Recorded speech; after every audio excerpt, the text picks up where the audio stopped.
Welcome to Barbecue Recipe Reviews, where each week we compare and rate different barbecue recipes and techniques.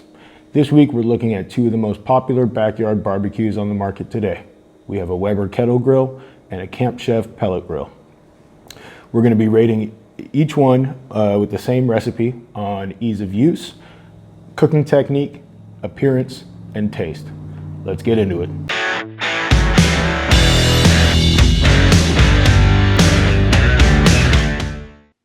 All right, here we have our grills. Wait a minute, whose job was that? One sec. There we go. Here we have our grills. Up first on the left, we have the Camp Chef SmokePro SE. This is the least expensive model in the Camp Chef pellet lineup, but it works just the same as their high-end models as far as how it cooks. Retail price on their website is $500, but it can be found cheaper at other retailers. Next on the right, we have Weber Original Kettle Charcoal Grill in the 22-inch size. You've all seen a million of these, and if you're watching my video, there's a pretty good chance you've got one of these suckers sitting in your backyard right now. You can pick one of these up for 99 bucks. Okay, now let's take a look at how a pellet grill works. All the magic happens down here.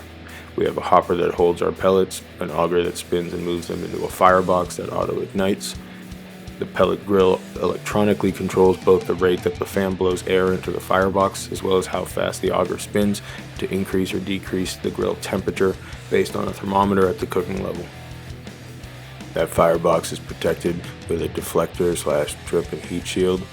Meat goes on top, smokestack in the back. Now let's take a look at the air. It gets sucked in through that intake fan into the firebox, it goes around the deflector, and it spins all the way around the meat, swirling and tumbling, and then eventually comes out through the smokestack. When you cook like this, we call this convection heat, which is ideal for barbecuing.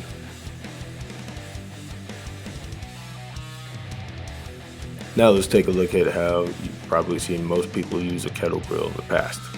We have our standard Weber kettle here, and you throw all your coals right in the middle. You put some unlit ones, you add some hot ones on top. Sometimes you just burn all of them at the same time. Meat goes on the grate, easy peasy. You have your intake damper and your exhaust damper. That's what controls your temps and your airflow. The airflow comes up through the intake, hits the meat directly, goes out the exhaust. We call that radiant heat when it comes directly off of a light source. It's great for grilling, not ideal for low and slow barbecuing.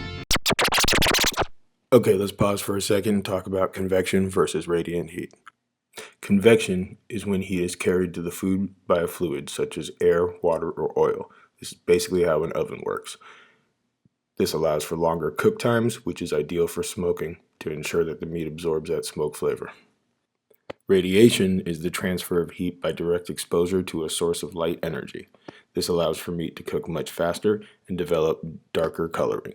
This is how most grills work. An ideal barbecue would have a combination of the two. Hey, yo. Alright, now let's take a look at how to set up your kettle grill for what we call indirect cooking. For low and slow, longer cooks, we set up a whole bunch of unlit coals off to one side of the grill. We then place a small amount of hot coals so that they can burn over time. We add a water pan to add some moisture and to help regulate temps. Throw some wood chunks on top of those coals, and then we set the meat on the opposite side of the grill grate. We again have our intake and our exhaust dampers, and now let's take a look at how the airflow works this time. Comes through the intake, hits the heat source, and because the meat's on the other side, we can reduce the amount of radiant heat we're getting, as well as ensure we get good convection heat, which is exactly what we're looking for here. Alright, for this cook today, we're going to be doing whole chickens. Run-of-the-mill, everyday grocery store chickens, but we're kicking it up a notch today, and we're sliding some beers in them. That's right, beer can chickens.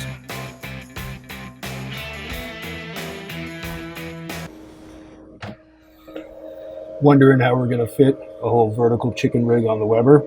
Stay tuned for my simple hack that you can do on yours at home. Okay, I've got these birds all cleaned up and ready to prep. First thing I do is hit them with a little vegetable oil. I do this to help the rub stick, as well as get nice crispy skin during the cook. We're going to be using McCormick's Montreal chicken rub today. It's got great texture and flavor that I really dig on whole bird. Make sure to get good coverage and a little rub inside as well.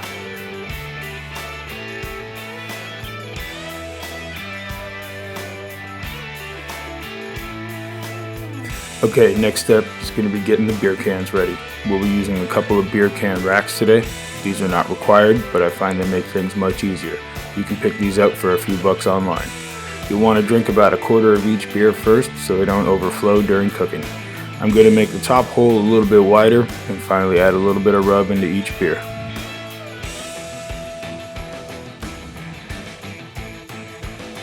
Okay, when it comes to loading the chicken onto the beer, there's really no secret here.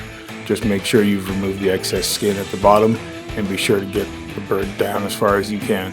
Doesn't have to be pretty, just needs to work. Now we'll let the rub do some work while we fire up the barbecues. For the kettle grill, I'll be using a chimney for this cook. I prefer it to lighter fluid, but it doesn't make much of a difference really on long cooks. We'll let these coals get hot while we fire up the pellet grill. All that takes is a flip of a switch and a twist of a temperature dial. The pellet grill definitely takes the win when it comes to firing these suckers up.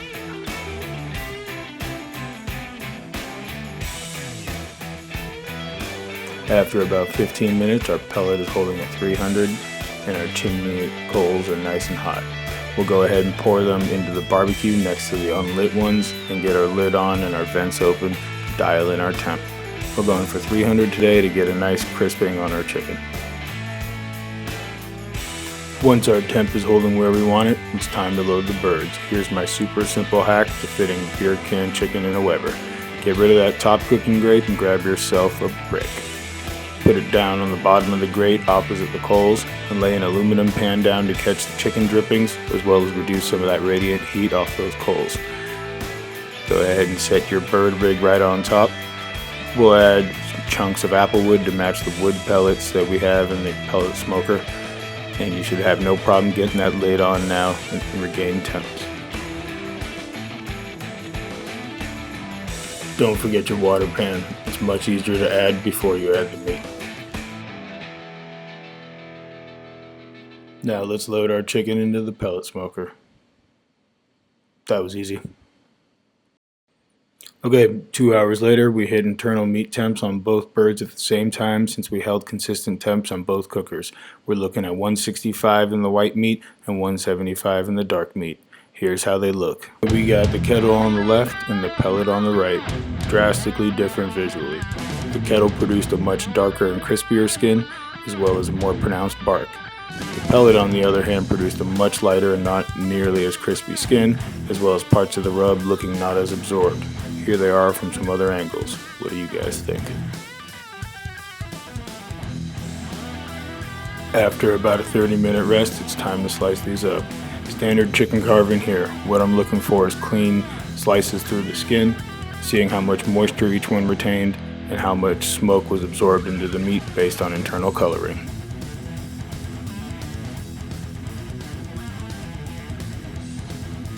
Now that they're each quartered up, let's take a look side by side. We got the pellet on the left and the Weber on the right.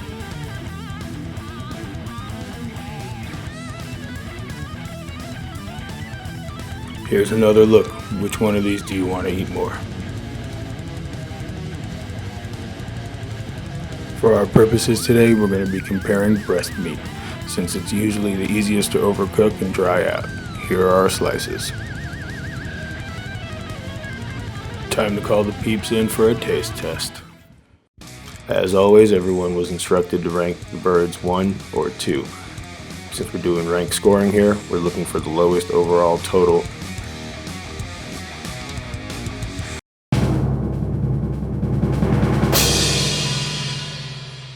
And with 4 of the 6 votes, the kettle comes out on top.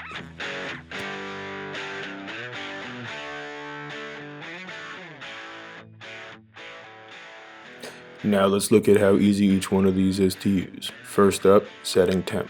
This has to go to the pellet. With the charcoal and the vent setting, the Weber easily takes twice as long to get to temps. Now effort to control the temp. This again is no competition. The pellet takes no effort, while the Weber kettle involves monitoring and vent adjustments. As for cleanup, because of all the layers you have to remove and how you have to use a vacuum to clean the ash out of the pellet grill, it's kind of the pain in the ass to clean. The Weber, on the other hand, is a lot easier once you burn down the coals and use the ashtray to dump them. I spared you guys from having to watch me do that. Now let's check out appearance. Both of these birds look great, and I'd be more than happy with either one. The meat inside was almost identical, the only difference we saw was in the skin. This is a personal preference call here, but in this pitmaster's opinion, the kettle bird just screams barbecue to me. All right, so there we have it. The results basically come down to convenience versus flavor. At 5 times the price, is the Camp Chef 5 times better than the Weber? No. But what are you really paying for? You're paying for that convenience, to be able to flip a switch and start barbecuing. It's basically an outdoor oven that smokes. If you can work an oven, you can work a pellet grill. The Weber, though, nothing like that wood and charcoal to get that barbecue flavor. So which one of these do I really recommend? Both. Sometimes I don't feel like monitoring my temps for a long cook. I'll flip a switch and take a nap. Other times I really want that barbecue goodness, and I'll fire this bad boy up, set up camp with a beer and a buddy, and rock out. No matter which one of these you choose, they both have their ups and downs. You're gonna be pretty satisfied. Another great benefit of the kettle is you can also grill on it when you want to do burgers and dogs or sear a steak. If you guys dug this video, please be sure to subscribe and like this video, and stay tuned for some new stuff that we're coming out with next week. Rock on.